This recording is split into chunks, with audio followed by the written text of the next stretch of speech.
ಸಂಚಿಕೆಗೆ ಲಕ್ಷ್ಮೀ ಗಾದ್ಗಿಮಡು ವಂದನೆಗಳು. ಇಂದಿನ ಮುಖ್ಯಾಂಶಗಳು. ಶಾಸಕರ ಮೇಲೆ ವಿಧಾನ ಪರಿಷತ್ ಸದಸ್ಯರು ದಾದಾಗಿರಿ, ಎಂಥ ಸಂಸ್ಕೃತಿ? ಎನ್ ರವಿಕುಮಾರ್. ಭಾರತ ಇರುವವರೆಗೂ ಮಹಾತ್ಮ ಗಾಂಧಿ ಹೆಸರು ಇರುತ್ತದೆ, ಮನ್ರೇಗಾದಲ್ಲಿ ಕೆಲವೊಂದು ಮಾರ್ಪಾಟು. ಎನ್ ರವಿಕುಮಾರ್.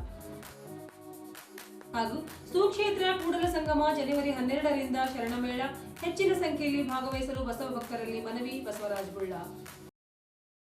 ಜನವರಿ 5ರಂದು ಬೀದರ್ನ ಜಿಲ್ಲಾ ಪಂಚಾಯಿತಿಯಲ್ಲಿ ನಡೆದ ತ್ರೈಮಾಸಿಕ ಸಭೆಯಲ್ಲಿ ಬಿಜೆಪಿ ಶಾಸಕ ಸಿದ್ದು ಪಾಟೀಲ್ ಹಾಗೂ ವಿಧಾನ ಪರಿಷತ್ ಸದಸ್ಯರುಗಳಾದ ಭೀಮರಾವ್ ಪಾಟೀಲ್, ಡಾಕ್ಟರ್ ಚಂದ್ರಶೇಖರ್ ಪಾಟೀಲ್ ನಡುವೆ ನಡೆದ ಗಲಾಟೆ ಸಂಬಂಧಿಸಿದಂತೆ ವಿಧಾನ ಪರಿಷತ್ ಮುಖ್ಯ ಸಚೇತಕ ಎನ್ ರವಿಕುಮಾರ್ ಮಾತನಾಡಿ, ನಮ್ಮ ಶಾಸಕರು ಅವರ ಚೇರ್ ಬಿಟ್ಟು 4 ಹೆಜ್ಜೆಯೂ ಮುಂದೆ ಹೋಗಿಲ್ಲ ಎಂದು ಹೇಳಿದರು.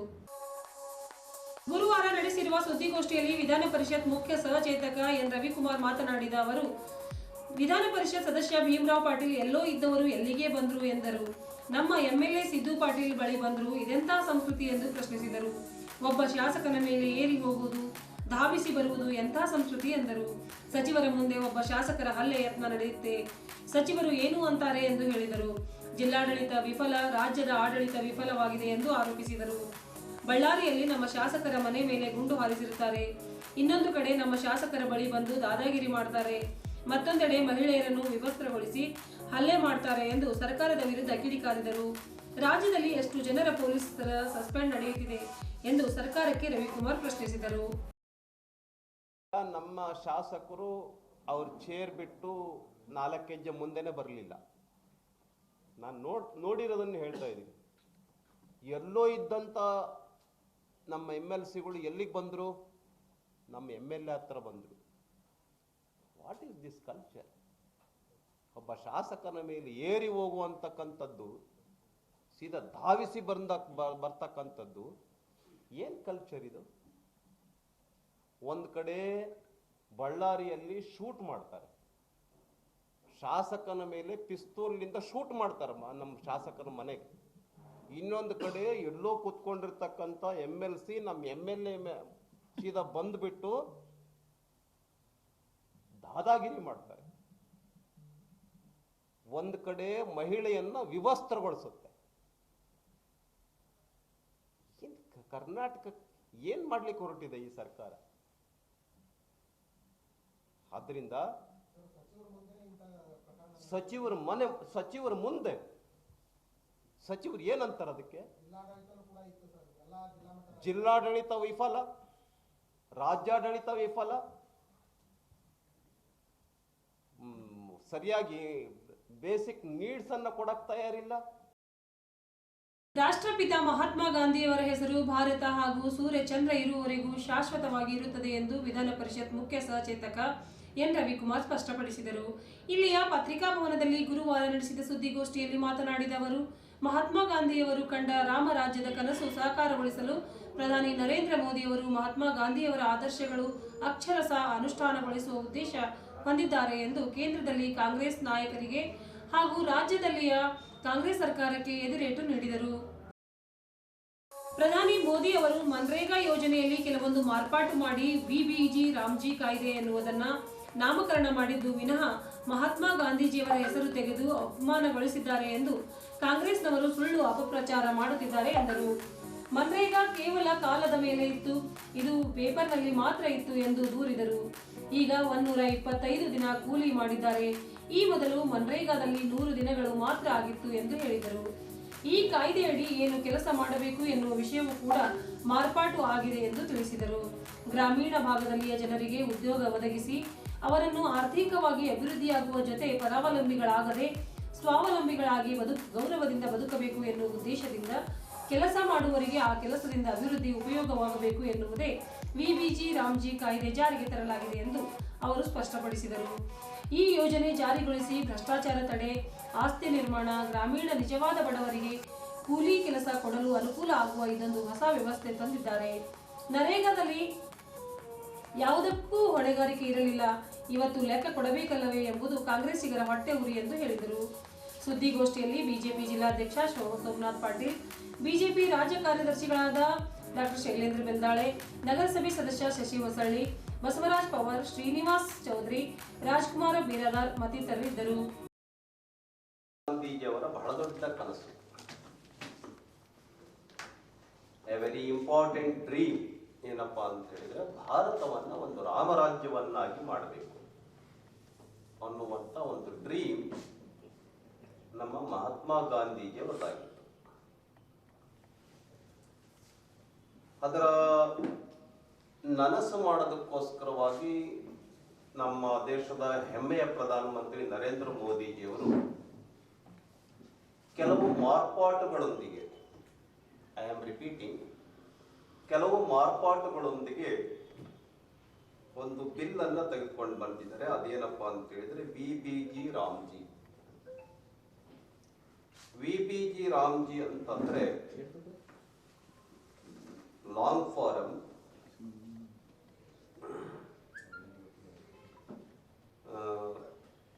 ವಿಕಸಿತ ಭಾರತ್, ವಿಬಿಜಿ ಅಂತ, ವಿಬಿಜಿ ರಾಮ್ಜಿ ವಿಕಸಿತ ಭಾರತ್ ರೋಜ್ಗಾರ್ ಮತ್ತು ಆಜೀವಿಕಾ ಮಿಷನ್ ಗ್ರಾಮೀಣ್ ಅಂತ. ಅಂದ್ರೆ ವಿಕಸಿತ ಭಾರತ, ರೋಜ್ಗಾರ್ ಮತ್ತು ಆಜೀವಿಕಾ ಮಿಷನ್ ಗ್ರಾಮೀಣ್ ಅಂತ ಇದರ ಲಾಂಗ್ ಫಾರ್ಮ್. ಮುಂಚೆ ಇದಕ್ಕೆ ಏನಂತ ಕರಿತಿದ್ವಿ ಅಂತ ಹೇಳಿದ್ರೆ ಮನ್ರೇಗಾ ಅಂತ ಕರೀತಾ ಇದ್ವಿ. Mahatma Gandhiji national rural employment guarantee authority ಅಂತ. ಇದರಲ್ಲಿ ಕೆಲವು ಮಾರ್ಪಾಟುಗಳಾಗಿದೆ. ಯಾಕೆ ಮಾರ್ಪಾಟುಗಳಾಗಿದೆ ಅನ್ನುವಂಥದ್ದು ಚರ್ಚೆ ಆಗ್ತಾ ಇದೆ. ಇದನ್ನ ಕಾಂಗ್ರೆಸ್ ಸರ್ಕಾರ, ಕಾಂಗ್ರೆಸ್ ನ ಪ್ರತಿಪಕ್ಷದ ನಾಯಕರು, ಎಐಸಿಸಿ, ಕರ್ನಾಟಕ ರಾಜ್ಯದಲ್ಲಿ ಅಧಿಕಾರದಲ್ಲಿ ಇರುವಂತಹ ಸಿದ್ದರಾಮಯ್ಯ ಸರ್ಕಾರನು ಕೂಡ ಇದನ್ನು ಟೀಕೆ ಮಾಡ್ತಾ ಇದೆ.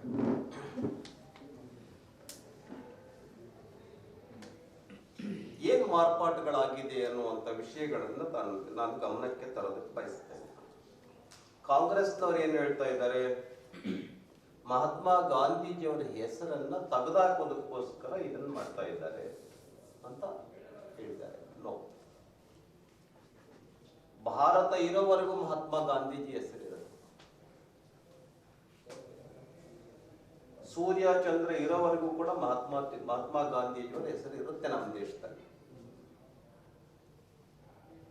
ಆದ್ರಿಂದ ಮಹಾತ್ಮ ಗಾಂಧೀಜಿಯವರ ಹೆಸರನ್ನ ಶಾಶ್ವತವಾಗಿ ಉಳಿಸುವಂತ ಕೆಲಸವನ್ನ, ಅವರು ಹೇಳಿರುವಂತ ಕನಸುಗಳನ್ನ, ಅವರು ಹೇಳುವಂತ ಆದರ್ಶಗಳನ್ನ ಅಕ್ಷರಶಃ ಉಳಿಸುವಂತ ಕೆಲಸವನ್ನ ಯಾವ್ದಪ್ಪ ಸರ್ಕಾರ ಮಾಡ್ತಾ ಇದೆ ಅಂತ ಹೇಳಿದ್ರೆ ನಮ್ಮ ದೇಶದ ಹೆಮ್ಮೆಯ ಪ್ರಧಾನಮಂತ್ರಿ ನರೇಂದ್ರ ಮೋದಿ ಸರ್ಕಾರ ಮಾಡ್ತಾ ಇದೆ. ಮನ್ರೇಗಾ ಅಂತಕ್ಕಂಥದ್ದು ಕೇವಲ ಕಾಗದದ ಮೇಲೆ ಇತ್ತು. ಅಂದ್ರೆ ಕಾಗದದ ಮೇಲೆ ಏನು, ಹಳ್ಳಿಗಳಲ್ಲಿರ್ತಕ್ಕಂಥ ನಮ್ಮ ಗ್ರಾಮೀಣ ಜನರಿಗೆ ಉದ್ಯೋಗ ಖಾತ್ರಿ ಯೋಜನೆ ಏನಿತ್ತು ಇದು ಪೇಪರ್ನಲ್ಲಿತ್ತು.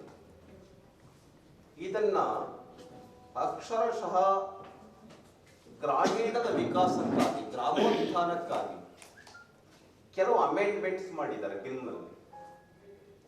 ಈಗ ಕೂಲಿ ಕೊಡುವಂತ ಒಂದು ಯೋಜನೆ, ಉದ್ಯೋಗ ಖಾತ್ರಿ, ಅವ್ರ ಕೆಲಸ ಮಾಡ್ಲಿ ಬಿಡ್ಲಿ ಅವರಿಗೆ 100 ದಿನದ ಕೂಲಿ ಅವ್ರಿಗೆ ಬರಬೇಕು ಅನ್ನುವಂಥದ್ದು ಯೋಜನೆ ಏನಿತ್ತು, ಇದನ್ನ ಮಾರ್ಪಾಟುಗಳೊಂದಿಗೆ ಈಗ 100 ದಿನ ಅಷ್ಟೇ ಅಲ್ಲ, ಈಗ 125 ದಿನ ಮಾಡಿ. ಈಗ 125 ದಿನ ಮಾಡಿದ್ರಿಂದ ಗ್ರಾಮೀಣ ಜನರಿಗೆ ಬಹಳ ಒಳ್ಳೇದಾಯ್ತು. 25 ದಿನದ ಕೂಲಿ ಜಾಸ್ತಿ ಬರ್ತಾ ಇದೆ ಮತ್ತು 25 ದಿನ ಕೆಲಸ ಹೆಚ್ಚಾಗ್ತಾ ಇದೆ. ಮತ್ತು ಏನ್ ಕೆಲಸ ಅನ್ನೋದನ್ನು ಕೂಡ ಸಾಕಷ್ಟು ಮಾರ್ಪಾಟುಗಳಾಗಿವೆ. ಬೇಸಿಕ್ ಇನ್ಫ್ರಾಸ್ಟ್ರಕ್ಚರ್, ಆ ಹಳ್ಳಿಗಳಿಗೆ ರಸ್ತೆ ಇಲ್ವಾ, ಆ ಹಳ್ಳಿನಲ್ಲಿ ಕೆರೆ ಹೂಳು ತುಂಬಿದೆಯಾ, ಕುಡಿಯ ನೀರು ಸರಿಯಾಗಿಲ್ವಾ, ದಿ ಬೇಸಿಕ್ ಇನ್ಫ್ರಾಸ್ಟ್ರಕ್ಚರ್ ಅನ್ನ ಗಮನದಲ್ಲಿ ಇಟ್ಕೊಂಡು ಪ್ಲಾನ್ ಮಾಡಬೇಕು ಅಂತ ಇದರೊಳಗಿದೆ. ಅದನ್ನ ಮಾಡಲಿಕ್ಕೆ ಹೊರಟಿದ್ದೇವೆ. ಇದರಲ್ಲಿ ವಿರೋಧ ಮಾಡೋದ್ರಲ್ಲಿ ಏನೇನು ಅರ್ಥ ಇಲ್ಲ. ಸಿದ್ದರಾಮಯ್ಯ ಅವರು, ಡಿ ಕೆ ಶಿವಕುಮಾರ್ ಅವರು, ಈಶ್ವರ್ ಖಂಡ್ರೆ ಅವರು ಯಾಕೆ ವಿರೋಧ ಮಾಡ್ತಾರೆ ನನಗೆ ಗೊತ್ತಿಲ್ಲ. ಮುಂಚೆ ಇದಕ್ಕೆ ಎಷ್ಟಪ್ಪ 2007 ಆರಂಭ ಆಯಿತು. It has started in 2007. ಅವಾಗ ಎಷ್ಟಪ್ಪ ಬಜೆಟ್ ಅಲೋಕೇಶನ್ ಇದ್ದಿದ್ದು ಅಂತ ಹೇಳಿದ್ರೆ 11,300 crores, 11,300 ಕೋಟಿ.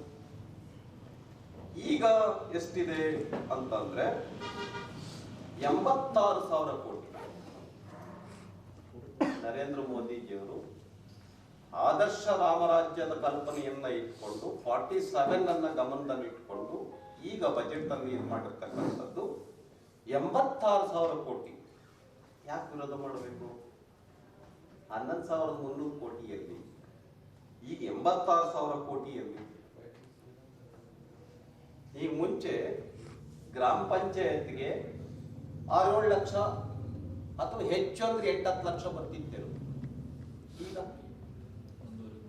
1.5 ಕೋಟಿ, 2 ಕೋಟಿ, ಇನ್ನು ಕೆಲವು ಕಡೆ ದೊಡ್ಡ ಪಂಚಾಯತ್ ಇದ್ರೆ ಇನ್ನೂ ಹೆಚ್ಚು. ಯಾಕೆ ಸಿದ್ದರಾಮಯ್ಯ ಅವರು ಸಮಾಜವಾದದಿಂದ ಬಂದಂತವ್ರು ವಿರೋಧ ಮಾಡ್ತಾರೆ? ನನಗೆ ವಂಡರ್ ಅನಿಸ್ತಾ ಇದೆ. ಮತ್ತು ಇನ್ನೇನು ಬದಲಾವಣೆ ಮಾಡಿದೆ?